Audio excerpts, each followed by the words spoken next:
Good afternoon, everybody. If you want to grab your snacks and take a seat, that'd be great.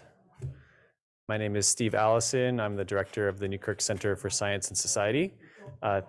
Thank you all for being here today for the first Faculty Fellows lecture of our fall series. We had, I think, 4 lectures back in the spring, and this is continuing the 2023 cohort of faculty lectures.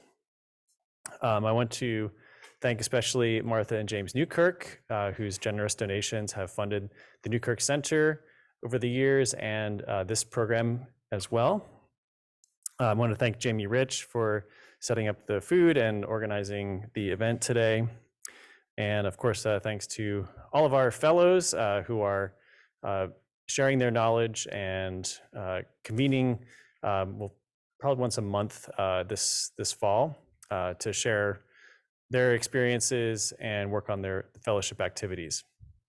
It's been really great to have this program up and running where we can bring in experts from different disciplines and fields across campus to talk about important and relevant issues at the interface of science and society. So today I'm very pleased to introduce Sanghyuk Shin, who is an infectious disease epidemiologist and professor in the Sue and Bill Gross School of Nursing here at UCI. Dr. Shin earned his BS in microbiology and molecular genetics at UCLA. Then he went on to do a master's degree in epidemiology at Harvard, and then to his PhD in public health on a global health track from the UC San Diego State University Joint PhD program. After that, he went on to several postdoctoral positions, first of all in global health at UCLA, and then a couple of other positions at San Diego State and UCLA. He started here at UCI as an assistant professor in 2017, and he's been very busy since then. He's actually the winner of 3 different mentoring awards from UCI, from undergraduate through faculty level, so he's been very active in mentoring the next generation of scholars in his field. And his research is really fascinating and really relevant, prescient today. It integrates genomic data on infectious diseases to understand their spread, and he's particularly interested in the spread of these diseases amongst populations who are most vulnerable to these infections. He's been funded by the National Institutes of Health to study diseases like tuberculosis, COVID, and COVID's interaction with HIV. And he also has a project to look at the bioethical implications of some of these diseases and treatments. And so today he's going to talk broadly about the context of the pandemic and the sociopolitical use and misuse of infectious diseases in the era of pathogen genomics. So welcome.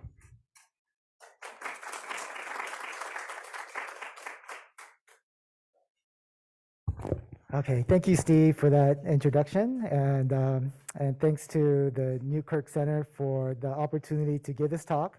And of course, thank you all to the audience for being here. Very much appreciated. And I guess before I start, just wanted to do like a high-tech poll. So we're gonna raise hands.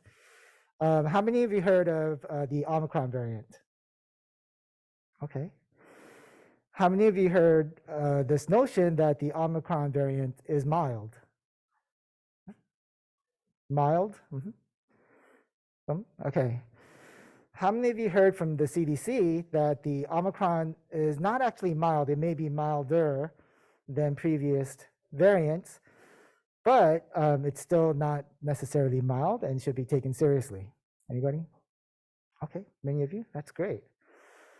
Yeah, so we're going to talk about that in a minute. And I guess before I jump in, I do want to just declare that I've received a payment for statistical consultation from Beckman Coulter. It's on projects not related to the contents of this presentation, but coincidentally, we're at the Beckman Center, and that's also not really related to my presentation either. All right, so I'm going to start out by kind of taking us back a couple of years to November 2021. And this was during the in the US, it was during the Thanksgiving holidays. And just a remarkable thing happened, which was that in South Africa, scientists and the policymakers, they convened a press conference, and it was broadcast live. Like anybody could just click on it and get on and find out, and attend the conference. And in that conference, they announced that they found a new SARS-CoV-2, so that's the virus that causes COVID, a new SARS-CoV-2 variant. At the time, it was called B.1.1.529. Later on, WHO had the sense to actually name it, so it's called Omicron. And the remarkable thing about this particular variant was the extraordinary number of mutations on the spike protein. So this graph shows the number of mutations on the spike protein on the y-axis and date on the x-axis, starting from the very first discovery of the virus here. And as you can see, as the days go by, as you kind of progress through the years and the days and months, that on average, the number of mutations in the spike protein increases. And of course, I mean, that's what viruses do. It accumulates mutations. Lots of organisms, bacteria does that. But the striking thing, of course, is the Omicron over here, which was discovered in November 2021, just kind of jumped in terms of the number of mutations compared to what you would expect from the regular trajectory. So not only did it have just a ton of mutations, more than you would expect, but many of those mutations are mutations that we already know from other variants. And those mutations have been linked to increased transmissibility, increased ability to evade the immune response. So of course, this caused a lot of concern, and not only that, by the time that they announced it, it was pretty clear that it was rapidly spreading across South Africa, and then there were cases that were detected in Botswana and also in Hong Kong at the time as well, with the earliest illness being on November 10th. So as a genomic epidemiologist, when they made this announcement, it was mind-blowing. And there was so many mind-blowing things about COVID, of course. But the particular thing that really struck me was this variant emerged sometime in November, and it was detected within a couple of weeks, and it was announced in a transparent manner to the entire world, right? And it all happened within the span of just a couple of weeks. And it's really unprecedented that this would happen. And before COVID, I mean, we would epidemiologists would give our little talks in our conferences, and we would dream about this kind of scenario, and it's happening now. So, of course, so again, it's just amazing. I just want to give props to the South African scientists, just the amazing work that they did, and the transparency, that they embraced. But of course, how the world responded was a little bit, I mean, in retrospect, it was predictable. But multiple countries immediately placed travel bans on African countries. And so we see South Africa, Botswana, and 6 other countries that at the time had no Omicron detected in those countries, and yet they were still targeted. So the Biden administration announced the travel bans just within a few days. Same thing with the multiple European countries, other countries across the globe. And the South African civil society, politicians, the scientists were incensed. They were like, okay, well, we were good citizens. We did amazing science. We invested in all this ability to detect variants. We didn't hide it. We shared it with everybody else, and then we're getting punished from it, right? And the kind of the rationale for putting these travel bans was that this potentially dangerous new variant emerged, and we're trying to keep it out, right? So in a public health sense, it sort of makes sense, but knowing what we know about COVID, I think it was pretty clear even from at that point that the virus probably had spread across many different places around the world, And in fact, when we look at kind of retrospective data, that clearly did occur. And so the travel ban was not, in fact, effective because by that time it was already, Omicron was already circulating. So the other striking thing about this is, of course, again, just as a reminder, it was this notion that this scary new variant, we want to keep it out, right? And so that's why we're putting this travel ban on. But almost immediately, just a few days later, we were hearing from the CDC that Omicron is mild. So we're hearing on December 8th, the CDC chief, Dr. Rochelle Walensky, gave a press conference saying that the disease is mild in almost all the cases that occurred in the US. At the time, there were just a handful of cases. But it was already kind of this notion that the Omicron is an inherently less severe virus was already a message that was being thrown out. Unfortunately, since December, the number of infections skyrocketed, and I'll show some data in a minute. And we had hospitals sort of inundated with COVID cases. We had deaths climbing. We had kind of the hospitals were overrun.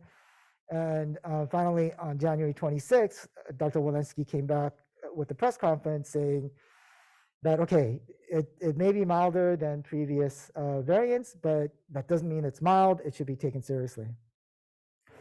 But by that time, I think the public perception was already pretty, already entrenched in this notion that Omicron is inherently less harmful, and that vaccinated people especially do not have to worry. And this is really, this kind of messaging, I think, was sort of part and parcel of the overall messaging around COVID at the time, which was to really move away from population level concerns and actions to sort of individual level risk management. So we'll talk about that in a minute as well. But before we do, so is Omicron inherently less severe?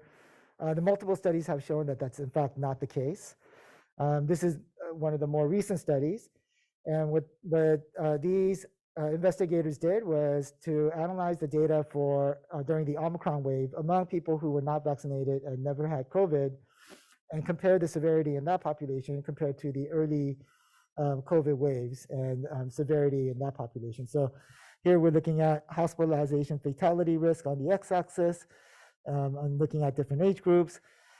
The red dot is for Omicron, and the blue dot is for the early waves of COVID. And we can see in terms of fatality risk, it's about the same among the among 80 people aged 80 or older, maybe a little bit higher for Omicron among those 65 to 79. Again, similar trend, maybe a little bit higher. So at most, our best guess in terms of its severity is that it's at least about as severe as the initial waves of COVID, which led to hundreds of thousands of deaths here in the US and millions of deaths globally. So, and several other studies have shown similar things that, yes, in the Omicron waves were on average milder, and that was almost entirely driven by the fact that more people were vaccinated and that there was prior infection. For those who survived prior infection, it gave them protection. So, but in terms of intrinsic severity, Omicron is no less mild, no more or less mild than previous variants. With the exception of the Delta variant was particularly severe, but with the exception of the Delta variant, it was probably about the same as the other variants. So in terms, just looking at hospitalizations over time, we see here the Omicron wave on the right side of the screen, and this blue line. So I'm an epidemiologist, so I love showing graphs and numbers. So hopefully this is not, something that is going to, offend anybody. But so we'll be seeing a lot of numbers.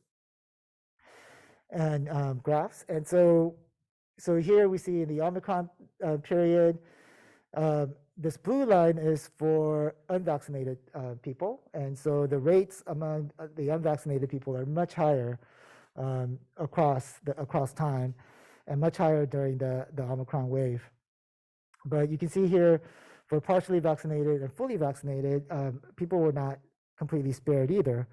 So I think the main message here is that, yes, of course, it's the vaccinated population that is most at risk of severe infections, hospitalizations, and fatality. But unfortunately, the vaccines are not 100% protective. And so there are going to be people who are vaccinated who are also going to be harmed in situations where infection is allowed to run unchecked, right? So again, yes, Omicron is milder because of vaccinations and prior infection, but it is not something that on a population level is not mild in any sense of that word. To drive that point, I just want to point out in 2022, the Omicron COVID variant caused 245,000 deaths at least. It's likely to be significantly higher than this. And it's it was the third leading cause of death in 2022.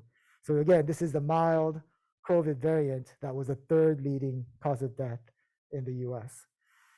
The other thing to note is that COVID, since from the very beginning, has disproportionately affected marginalized communities and communities of color. And that's not, and Omicron was no exception. And so here during the Omicron wave, you see rates that are much higher among Black, Hispanic, and American Indian and Alaska Native populations. So that trend unfortunately continued. So all of that to say, so that was a lot of information, and I guess I just kind of want to take a step back and talk about kind of the overall theme of this talk, which is that infectious disease genomics information is currently being used and leveraged and exploited to advance policies that are often harmful and that are particularly harmful, especially to marginalized communities here in the US. And it's actually not completely new because really it's part of a long history of the use of infectious disease threats in the US by policymakers and by powerful actors who want to use specific notions of infectious diseases to further their policy goals. And really, I think, I guess through this talk, I want to pose a question, particularly to scientists and public health professionals like myself, who are kind of engaged in the space of genomic epidemiology. How can we do this in a way that kind of better, that is better for society, that maximizes benefit and minimizes harm in just how we engage with this genomic epidemiology research and practice. And I guess just off the bat, I just want to say that I don't really have a lot of answers. I've been learning a lot about this. So again, as Steve mentioned, my background is in genomic epidemiology. It is not in policymaking. It is not in kind of the bioethics part of it. And so it's really been a learning experience for me. And so I'm hoping that this is a kind of starting point for discussion and dialogue, and for myself to benefit as well. So I'm going to first talk about the motivation for kind of engaging in this topic to begin with, for myself, and then jump into kind of introducing you to genomics and genomic epidemiology. I think some of you, this might be kind of a new topic for many of you. So it's a topic that I can talk about for hours, but I'm gonna limit it. But it's a very exciting topic, lots of amazing developments in recent years, and I'm gonna try to communicate just a little slice of that. And then we're gonna take a step back again and talk about how this genomics is being leveraged in current public discourse. But I'm gonna try to put that a little bit within the historical perspective. and context, and then end with, again, some questions. Okay, so why this topic? As Steve mentioned, my background is in genomic epidemiology and global health. And just more recently, just in terms of, while kind of actually doing genomic epidemiology, a lot of questions come up that are kind of, raising a lot of questions with regard to bioethics. And so I was sort of almost, just kind of forced to learn about ethical issues and to learn about how my research and my activity within this space could potentially lead to harm for some people, right? So that got me to kind of think about this more. I was fortunate enough to be offered this fellowship with the Newkirk Center, which allowed me more space to kind of have discussions and think, and to think and delve into this area more. And I guess I think, when I, being a genomic epidemiologist and a scientific researcher, I think I kind of veered away from why I started getting interested in public health in the first place as a younger person. And I think what really drew me to public health in the first place was that public health is really, in essence, deeply rooted in principles of social justice and solidarity with marginalized people. And I think just kind of thinking about all these issues made me kind of go back to sort of the root of why I pursued public health in the first place. Okay, so switching gears, I'm going to tell you just a brief case study about a incident that occurred in Botswana, where I do most of my research, that I think highlights some of the promises of genomic technology in both clinical practice as well as in public health. So in August 2021, there was a patient who was diagnosed with drug-susceptible TB in Botswana. So this person went through the standard diagnostic process, and they identified that they had TB, but that TB was susceptible to kind of the standard medications would work.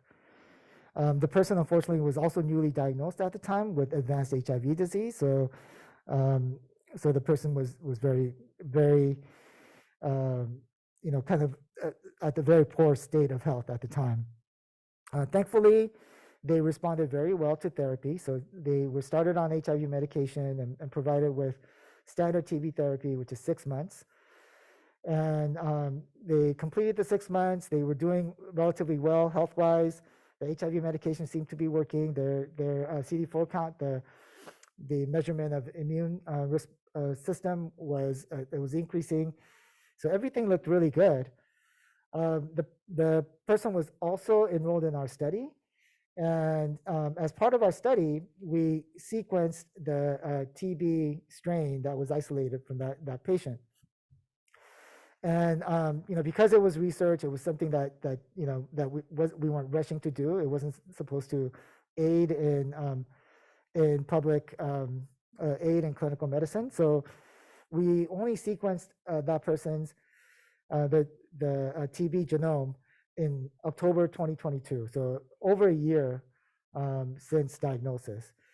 So we were surprised to find that, in fact, based on the sequencing, based on genomics, that the infecting TB strain was resistant to every single drug that the person was given, and a couple more. It was what we call, it was called, it's categorized as multi-drug resistant TB, but it's actually even more than that. It's a step further. It's categorized as pre-extensive drug resistant TB. So the bacteria was resistant to a whole list of drugs. And not only that, we found using genomic technology by comparing it to the kind of the stored TB genomes that we had in our database, that the person was infected with the strain that was almost identical to a strain that occurred in 2016. So this was a strain that is not, that the drug resistance is not detectable by standard tests. And so what happened, just from this, you can tell that it was an outbreak that's been ongoing in the community for at least 5 years. We don't know how big that outbreak is. Hopefully it's small. We're doing additional research, additional case finding to find out the extent to which this outbreak may have spread. But but that's really the power of genomics, that you're able to find this sort of in-depth clues about both not only just how to best care for the patient, but also how to protect the public health and how to identify outbreaks that one can respond to. So we did report all of this information to the public health authorities in Botswana. They did their investigation. And they found that in November 22, so again, over a year after the first diagnosis, the patient didn't have any symptoms, but what you could still find a culturable, so live bacteria that the person was coughing off. So most likely the person was infectious, and so they were placed on appropriate multi-drug resistant TB at the time. So hopefully this gives you a sense of how powerful genomic technology is. It's really revolutionized clinical practice as well as public health. And just to kind of give you an idea of how we know, how we can kind of connect this 2021 case of TB to a 2016 case. So this phylogenetic tree shows all the kind of different isolates, different genomes that we compared. And this particular variant that we found in 2021 is here, BTC 36. And once you compare it to the older version, it's almost identical, like I mentioned. And so when we see that, we know that there must be some connection between the two. The two, upon investigation, the two patients don't know each other, but there must have been some contact. Might not have been direct contact, but some chain of transmission that they were involved in. So we know this because, as I mentioned earlier, TB, like SARS-CoV-2, is a pathogen that accumulates mutations over time. So if there's a patient that is harboring this infection, that might spread to patient number 2 or person number 2, and within that person number 2, it might gain a mutation, and then it might transmit to person number 3 and 4, and then additional mutations will accumulate. And finally, at the end, you can do a study looking at kind of isolating the genome of the infection for each of the individuals and comparing them to see how close they are or how far apart they are, and have an idea of whether that's a related, part of a related outbreak or not. So just a really powerful, technology. And we do this now here in the U.S., and we're trying to kind of implement this in places like Botswana as well, whereby everyone who has TB, the bacteria causing the disease is isolated, it's sequenced, and then you can compare the sequences from all the other cases that might be occurring and find out which ones are related and which ones are part of an outbreak and which ones are not. And depending on whether, what kind of nature of the outbreak, the public health intervention might look different, right? So really just very useful in finding out how to respond. This is another example from Botswana where, Botswana has one of the highest rates of TB in the world. And so kind of this notion is there's one big outbreak of TB in Botswana, but with genomic technology, you can really identify that it's in fact quite diverse. And that by doing this, we were able to identify five of the big outbreaks that are really driving the TB epidemiology. So that's labeled here, group A, B, C, D, E. And so if you don't know that that these are like kind of different things going on. Then, and if you're just looking at the TB data, it just looks like TB is everywhere. But once you kind of know that these are separate outbreaks, then you can, here we integrated geospatial data, and we're mapping out that certain groups, certain outbreaks are occurring in certain neighborhoods, whereas other outbreaks have spread out to multiple different neighborhoods. So again, this is information that if it was available in real time, could be critical in guiding public health response and trying to break the chain of transmission in these outbreaks. Lots of examples like this for COVID as well, that's being done, that have just been so genomic technology has been just invaluable when it comes to responding to COVID as well.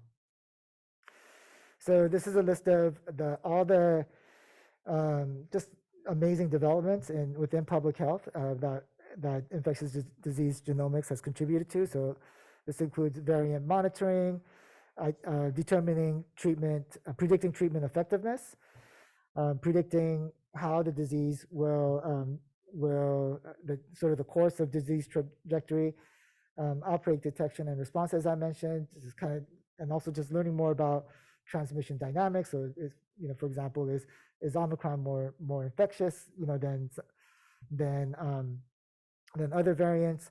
So these are all things that you can do, that genomic analysis has now enabled us to do.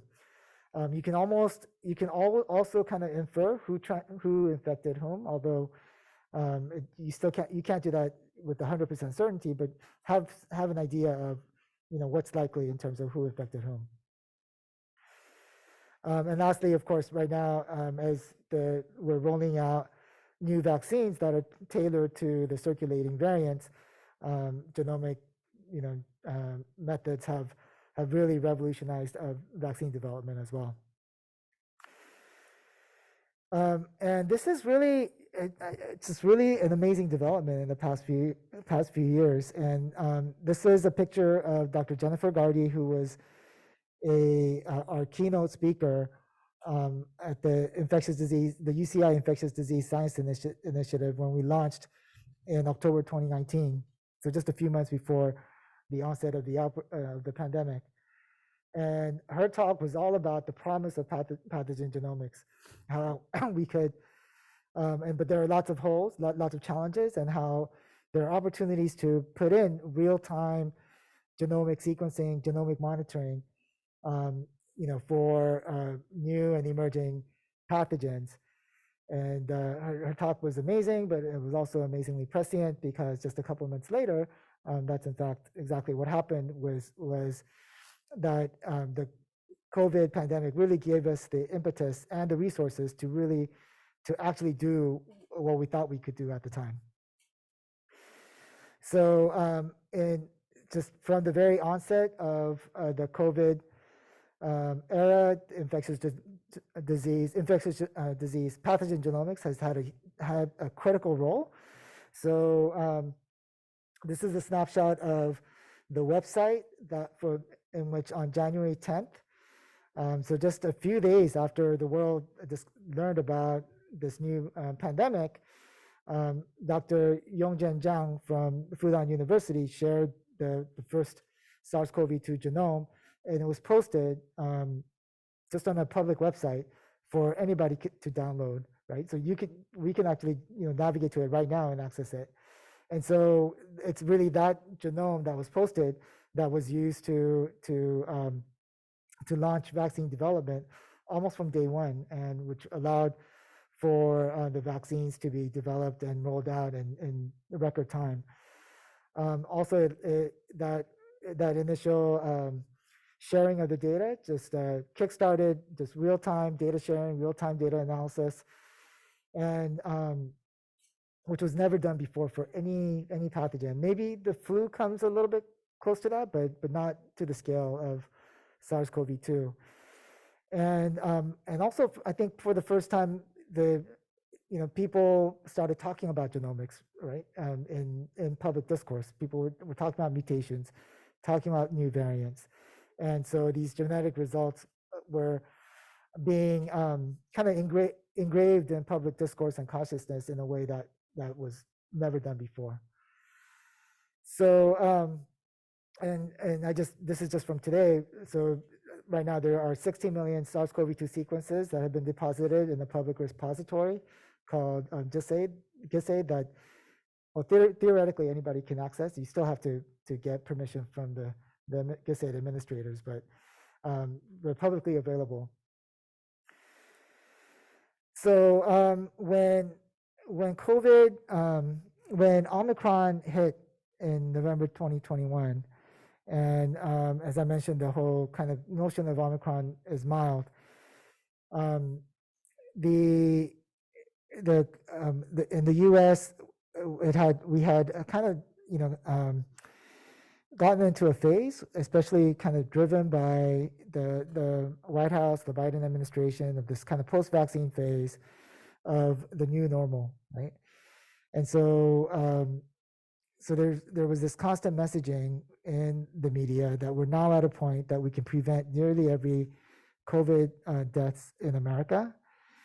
COVID need not control our lives anymore. It's now become the pandemic of the unvaccinated, and this notion that we have the tools over and over again, right? And again, the whole emphasis is that like COVID is a disease that no longer requires sort of community level or population level response, but it's kind of something to be managed on an individual level. So, so this was kind of the messaging in 2021 and all the way through 2022 as well. And in fact, this pathogen genomics was part of the justification for that, right? So during the Delta wave, there were thousands of deaths occurring on a daily basis. So this was summer of 2021. And then when Omicron hit, again, hospitalized and deaths were increasing.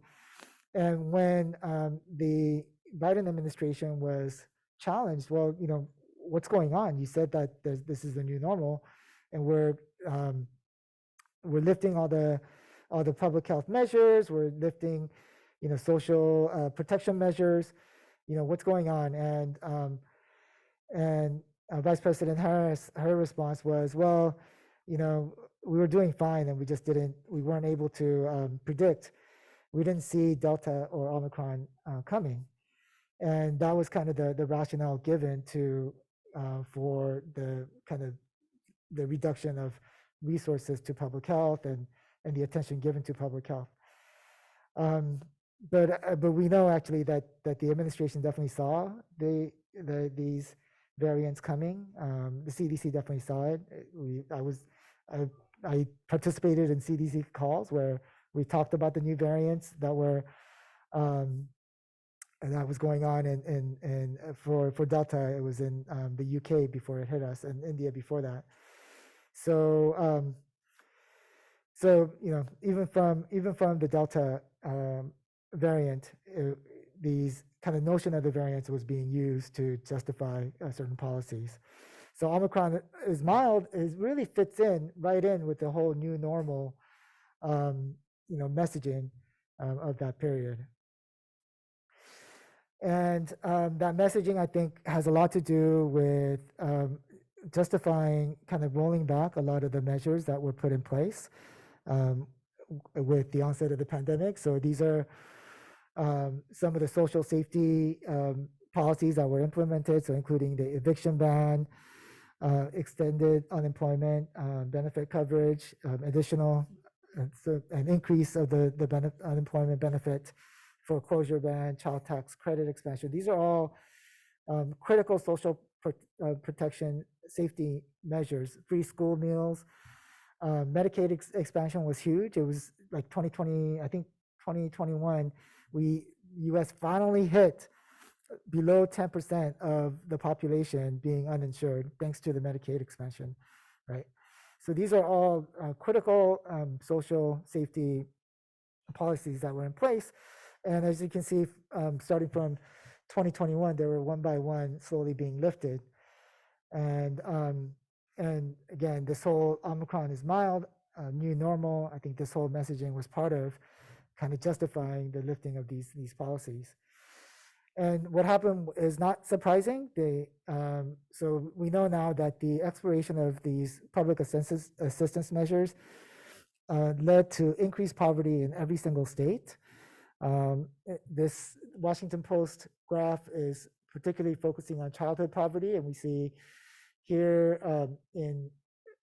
with the onset of the pandemic, it was at an all-time low at around 5%, and then it quickly skyrocketed to double that, to over 10% when these social protections were lifted. So again, this kind of notion that pathogen genomics, the stuff that I'm working on, is being leveraged to further these types of policies. So I do want to just mention that it's not entirely new that this notion of variants, infectious disease threats, being used for policy goals. Pre-COVID, there was this notion of deadly strains of TB in people who are homeless, deadly strains of staph, new strains. So all these kind of the deadly strains narrative was in the public consciousness even before COVID as well, and there were various policy ends for some of these messaging as well. And beyond the genomic variants, infectious disease have traditionally been used to target marginalized communities in the U.S. Famously, the bubonic plague and typhoid fever. The fear of these outbreaks were used to ravage Chinatown and in San Francisco and Hawaii and all over the U.S. In the early 1900s, late 1800s and early 1900s. And I should mention that with the increasing sort of anti-China rhetoric and geopolitical hostility, I think it's almost guaranteed that we'll see more of this types of anti-China, anti-Asian rhetoric, as well, increasing here contemporarily. Same thing with the AIDS epidemic when it hit the U.S. Almost immediately there was this, the public health messaging was about the 4-H, which was that the risk factors were homosexuality among males, hemophilia, heroin use, and Haitian origin. And so this notion was used, especially for people from Haiti, just the stigmatization was just out of control at the time. And again, so infectious disease is being used to harm specific populations. Migrants have always been targeted as well as an infectious disease threat. And we're seeing that TB is almost always used, other pathogens as well, as kind of being leveraged to be fearful of migrants. So so kind of wrapping this up, I do want to again just talk about to bring us back to this notion that infectious disease genomics it's really a continuation of a long-standing pattern of the use of infectious disease threats to advance specific policy gains, or to target vulnerable populations. And in the case of COVID, just kind of this incredible development, which is mostly positive, which is overwhelmingly positive, is this rapid pace of genomic sequencing, of analysis and sharing of the information. I think it's while it's just an amazing development, it's also been leveraged to justify lifting of social protections and other policies, other similar policies. So I guess for me, all of this has led me to kind of think about how I do genomic epidemiology, how I do genomic research. And in terms of how I present my research findings, thinking about the different ways in which the narratives around pathogen genomics could harm or benefit specific populations, and also thinking more broadly about the structural and policy context in which I do my research and I present my research findings. One of the things that I've been encouraged and challenged to do is to do a better job of engaging with people who are affected by the bacteria, the viruses, the pathogens that I work on, and really engage with them even in terms of how I present my data, right, in a way that minimizes harm.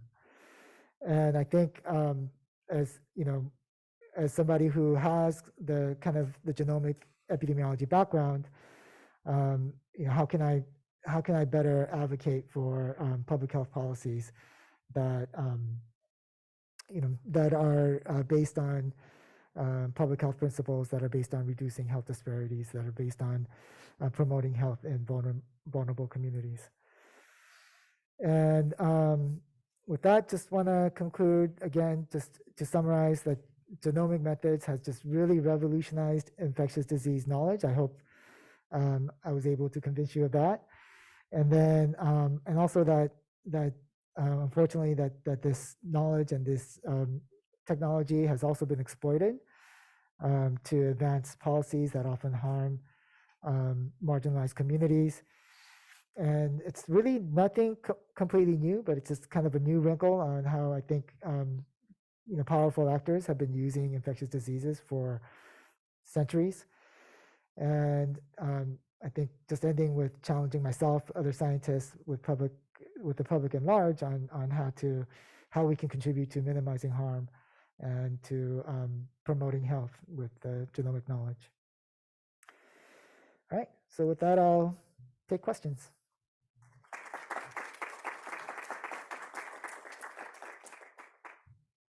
Yes. On the map of Botswana, it shows how different groups are located geographically. Other slide, it shows that you have 5 major groups, of course, of the genome, with some smaller ones. How does the detection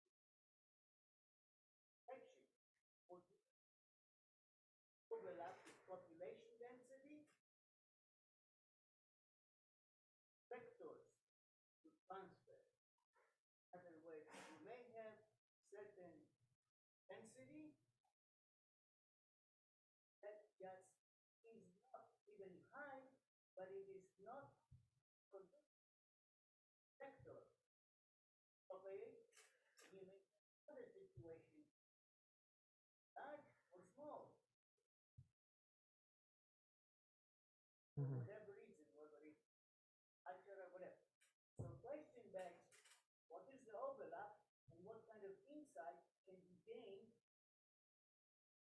from the process of infection and how it affects the selection of genome?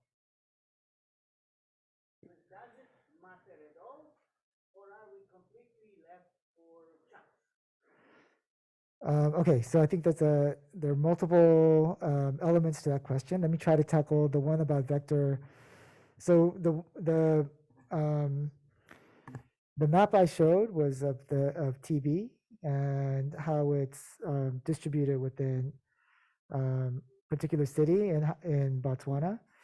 And with TB, I guess what makes things a little bit simpler is that there is no intermediary vector. So it's not like malaria where there's a mosquito vector. So we're just looking at human beings.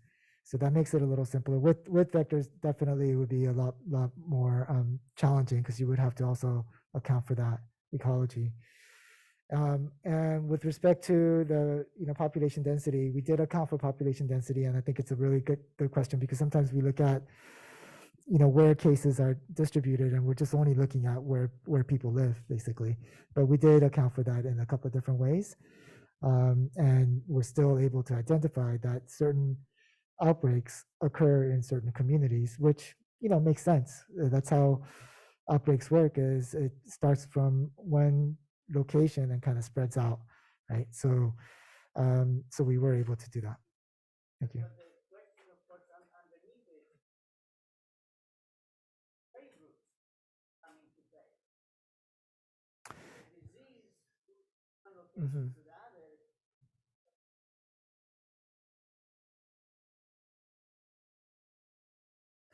whereas other genomes, for whatever reason, cannot move.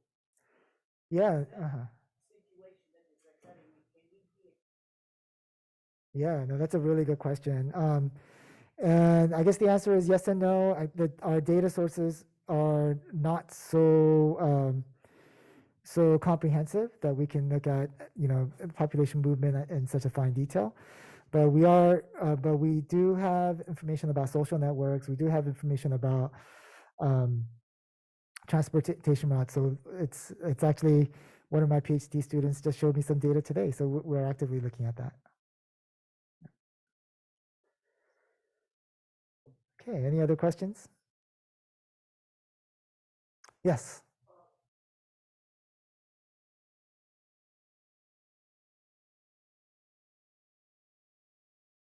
Yeah. Yeah. The question is, are we able to validate sort of the disease trajectory and where it originated? To a certain degree, yes. So I think for example, I think in China, when the original cases were being reported, and we were analyzing the genome, there was very, very little diversity, right? They were all just very similar to each other. That's why, so from that, we know that it hasn't really been circulating for a very long time, right? Because if it was, then we would see a lot more diversity. So, so by looking at the genome, even from day one, we were able to get these clues as to, how long it's been. You can kind of, just by looking at the diversity of the sequences, we can kind of trace back and guess that the outbreak probably started in early November. Yeah. Yes. So I'm curious about the question at the end about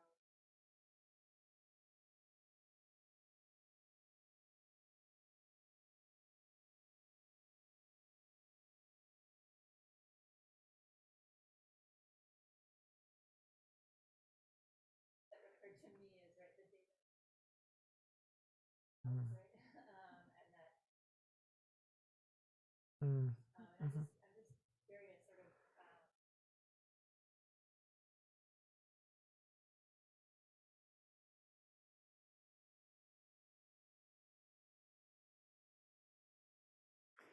Yeah, I think no, really good questions. The strategies of communicating. I think one of the strategies, or one of the kind of people who are working in the space as activists have just sort of challenged me to do, is to put my findings and my results in the context of the structure of the structures that are in place. So, for example, I think so. Looking at TB outbreaks in Botswana, there is a danger of kind of stigmatizing certain groups, certain neighborhoods that are more poor, that are more impoverished, and kind of labeling those as hotspots for TB, right? So we've been challenged to, I'm not sure if it's strategy is the right word, but to focus on focus on kind of, why is there so much TB in this neighborhood? Why are there few resources for the housing and for sufficient resources for the residents there to protect themselves from TB, right? Versus just saying that these populations, that the rates are very high in these populations. So I think that's one kind of thing, is to not just focus on the individual or the kind of the biomedical aspect of it, which is really important.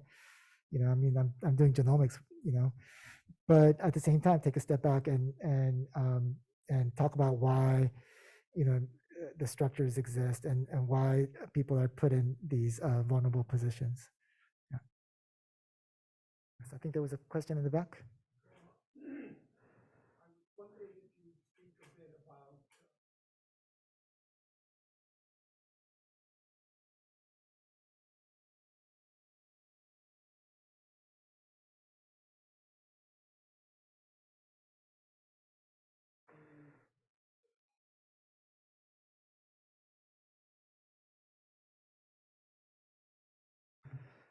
Yeah, good question. So theoretically, you can trace it. You know, you can basically trace sort of the event that occurs just by, if you're able to sample exactly the right animal and exactly the right time.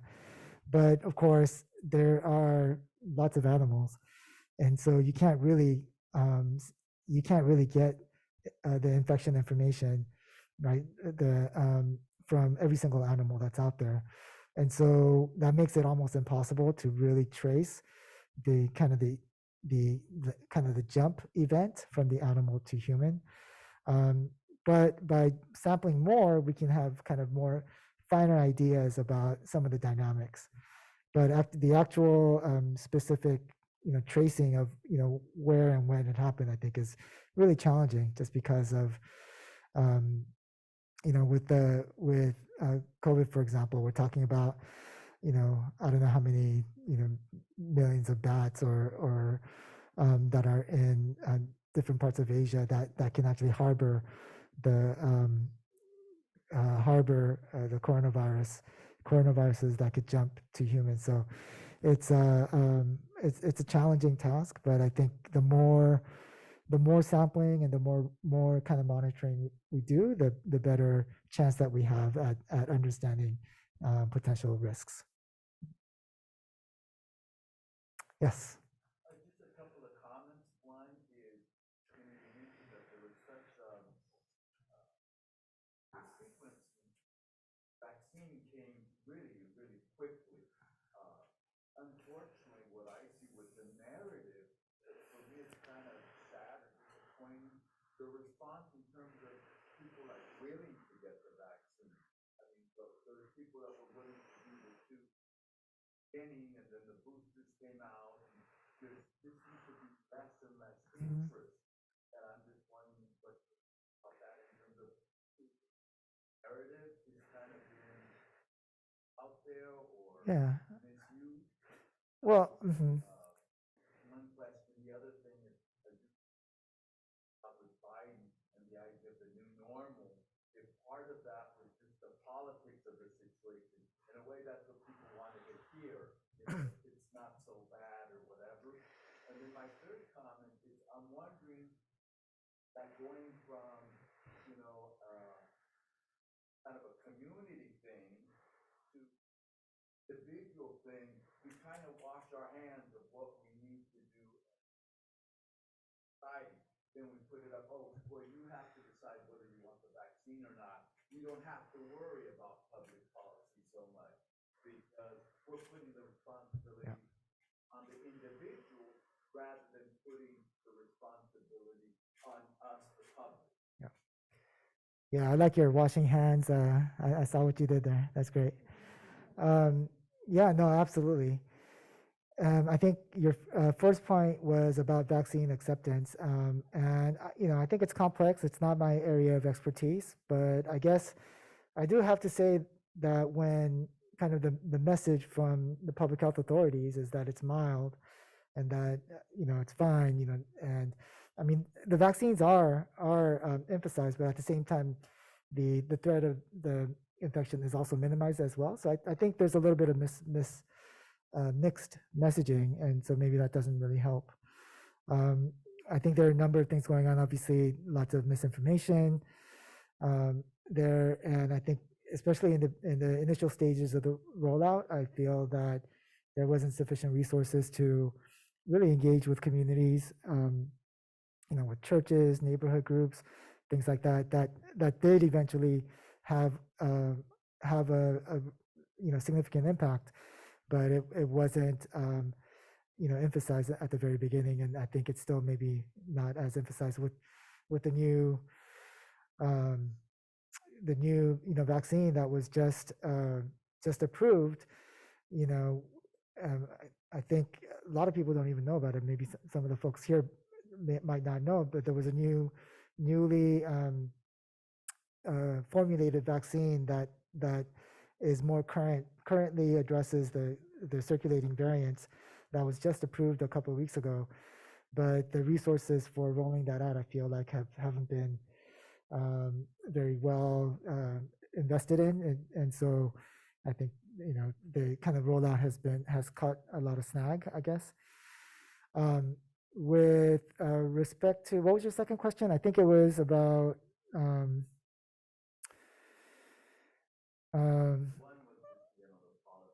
yeah. So I think so everything I spoke about, I think, was very much driven by politics. I think I would say it wasn't in terms of the messaging kind of meeting where people are at. I mean, there's probably some of that, but it really depends on who you ask in terms of how concerned you are about COVID. And from day one, when you all the polls that have been done, and they're polls every other month, there are national polls, and you see that people who are people who are Black, people who are from working class neighborhoods, people who are low income, people who are Latino, people who are more kind of the what's the word, the essential worker, the categories.